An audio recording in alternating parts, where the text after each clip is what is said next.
Welcome to Math with Miss Dundon. Today we're going to be learning about multiplying radicals. Let's take a look. We are going to be starting with the product property of radicals. So that is on that bottom left corner where it says the nth root of x times the nth root of y is just equal to the nth root of x times y. So basically we're going to keep our radicals hat, if you will, and we are going to multiply x and y under the radical. Okay, let's put this into practice.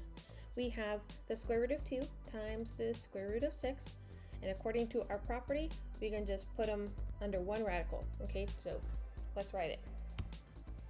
We have the square root of 2 times 6 under one radical, and then I'm going to use prime factorization to see if I can simplify it by pulling out perfect squares. So I can see right here I have 2 times 2, which is a perfect square. I'm going to pull out a 2 to simplify this. So I'm left with 2 times the square root of 3. Okay, next problem. I know you can't really see it, so I'm going to add it right now.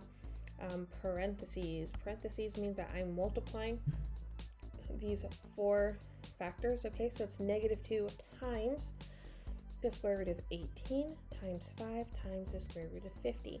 And because these things are being multiplied, it doesn't matter if you multiply 1 times 2 times 3 or 3 times 2 times 1 or 1 times 3 times 2. It's all going to be 6, right? It doesn't matter the order that you do it when you are multiplying. So I'm going to move things around. I'm going to put my integers on the left side. Okay, I'm putting them together, and I'm going to put my radicals on the right, and that's kind of for aesthetic type of organization, so that way I can remember to multiply the integers first and then I can put my radicals together. So we're going to use that product property of radicals again. We're going to rewrite this. Negative 2 times 5 is negative 10 times the square root of 18 times 50. So we put them under one radical, they are still being multiplied. And in order to simplify, I'm going to rewrite this in prime factors to see if I can pull out anything. So let's see if we can find any doubles. I have 3 squared, 5 squared. I have also 2 2's. So that kind of worked out, because what's left under that radical sign? Nothing. Okay, there's nothing under that radical sign. So I am pulling out a 2, a 3, and a 5. Let's do it. Negative 10 times 2 times 3 times 5 is negative 30. Okay, feel free to pause this video at any time if you feel like working through the problems and then checking your answer by playing again. Okay, anatomy of a radical. Let's look at the components of a radical. Here we have the cube root of x. See this 3, we normally call it our root. It is also called the index, okay? The index is 3. So the index of a square root is 2, and the index of a fourth root is 4. Okay, what is that thing called under the radical sign? That x, what is that? Hopefully you remember from a previous lesson. Maybe x is the radicand. Excellent. Okay, here is our rule. You can only multiply radicals if they have the same index. Yes, you can only multiply radicals if they have the same index. That means you cannot multiply cube root and square root. You can't do it. The product property will not work. Okay, they have to have the same index. Here's some rules. Apply the product property, blah. Writing the radicand as a product of its prime factors. So I demonstrated that in the previous example, and then our second step is to simplify the root of each perfect power. And our third step is to simplify the expression as a whole. So that means multiplying numbers on the outside, multiplying numbers on the inside of the radical. You know what to do. Let's practice. So here I have the cube root of 225 times the cube root of 315.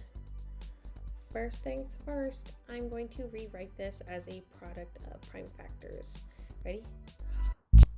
Boom. Okay, so I'm going to count up all of my 3's because I want to simplify this under the radical before I start finding my cube roots. So how many 3's do I have? I have the 3 squared there and the 3 squared over there. So that means I have 4 3's. I'm going to rewrite that as 3 to the 4th power. And for 5's, I'm going to count them again. I have 2 in the left set of parentheses and 1 in the right set of parentheses. So that is 3 5's, and then I have 1 7. Remember when we are looking at cube roots that we want groups of 3. That is what we're looking for. So that way we can take the cube root of something cubed, which is just something. Okay, let's rewrite it in groups of 3. So I have the cube root of 3 cubed times 3 times 5 cubed times 7. Okay, let's count up our 3's. I should have 4 3's, and sure enough, I have 3 cubed times 3. That makes 4 3's, and then our 5 cubed times 7, which just turned out fine. So we're going to see our perfect cubes. Here's one, here's the other. That means I'm pulling out a 3 and a 5. Okay, let's get rid of those cubes, and that's what we're pulling out. So 3 times 5 outside of the radical sign, and then 3 times 7 in my radicand.